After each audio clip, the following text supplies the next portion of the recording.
waxay ku taallaa gobolka ugu qalalaasaha badan Afrika. Waxay ka soo baxday burbur, dagaallo iyo go'doon siyaasadeed lama aqoonsan, balse waxay dhisatay wax dalal badan oo la aqoonsan yahay ay ku guuldaraysteen. Maanta warbaahinta caalamiga iyo xarumaha daraasaadka siyaasadda iyo falanqeeyayaasha dunida ayaa si soo taraysa uga hadaaqaya hal magac oo kaliya, waa Somaliland. Maxay tahay sirta ka dambaysa xasiloonida? Sidee ayay bulsho aan helin taageero caalami ah ugu suurto gashay inay dhisato nabad, dimuqraadiyad iyo dhaqaale soo koraya? Maxaase Somaliland ka dhigay sheeko guul ah oo indhaha dunidu maanta ku soo jeedaan? Dhammaan su'aalahan iyo xogo badan oo ka qarsoon indhaha dadweynaha kuna duugan warbixinno iyo daraasado caalami ah ayaynu ku soo bandhigi doonaa warbixintan gaarka ah. Ku soo dhawaada Damal Media. Warbaahinta caalamiga iyo xarumaha daraasaadka siyaasadda ee adduunka ayaa si weyn uga faalloonayay horumarka, xasiloonida iyo hannaanka dowladnimada ee Jamhuuriyadda Somaliland, iyagoo ku tilmaamayna jasiirad xasiloon oo ka dhex ifaysa Geeska Afrika, gobol muddo dheer lala xidhiidhinayay colaad, qalalaase iyo xasilooni darro siyaasadeed. Sidoo kale daraasadan caalamigu waxay muujisay awoodda bulshada Jamhuuriyadda Somaliland, taasi oo ay ku tilmaameen tusaale dhif iyo naadir ah. Waxay si gaar ah loo xusay isku tashiga bulshada, adkaysiga ay kaga gudbeen burburkii colaadaha inta badan ragaadiyay gobolka Geeska Afrika, iyo sida u dhisteen nabadda, dowladnimada, nidaamka dimuqraadiga ah oo ay ku saleeyeen wadatashi iyo heshiis bulsho, iyagoo aan helin taageero caalami ah. Mid ka mid ah qodobada ugu muhiimsan ee lagu ammaanay Somaliland waa kalsoonida ka dhaxaysa shacbiga iyo hay'adaha ammaanka. Arrintan ayaa lagu tilmaamay lafdhabarta xasiloonida dalka, maadaama ay door muuqda ay ka qaateen sugidda amniga iyo ilaalinta nabadda.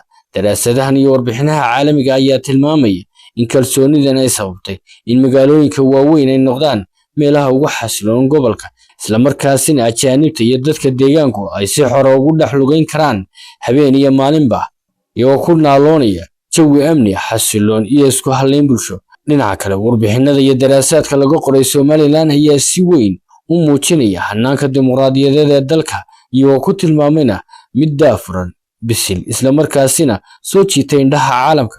Doorashooyinka joogtada ee Somaliland ayaa lagu tilmaamay kuwo xor oo xalaal ah oo si daahfuran ugu loolamayaan xisbiyada siyaasadda oo kala duwan, taasi oo astaan u muujinaysa bisayl siyaasadeed iyo ka qaybgalka bulsho iyo ixtiraamka nidaamka dimuqraadiyadda.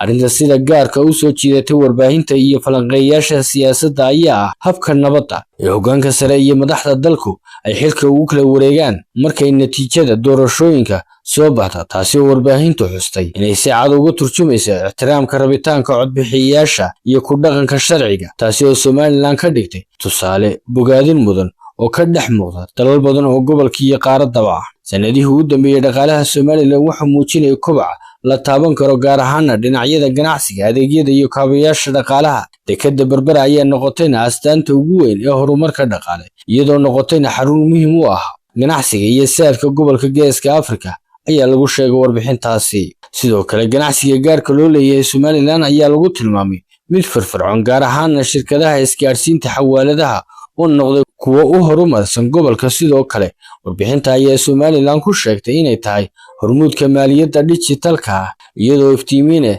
sida nidaamyada maaliyadeed ee casriga ah ay u fududeeyeen ganacsiga, adeegyada iyo macaamilka maalinlaha ah ee bulshada Somaliland. Somaliland waxay dunida u soo bandhigtay tusaale muujinaya in nabadda, dimuqraadiyadda iyo horumarka lagu gaari karo isku tashi wadajir ah iyo hoggaan bulsho. Sidaas darteedna, sawirka guud ee warbaahinta iyo falanqeeyayaasha caalamiga ka bixiyeen Somaliland waxaa lagu tilmaami karaa sheeko guul u ah dhammaan qaaradda Afrika, sheeko ka turjumaysa adkaysi, wadajir iyo himilo horumarineed oo ay bulshadu hormuud ka tahay.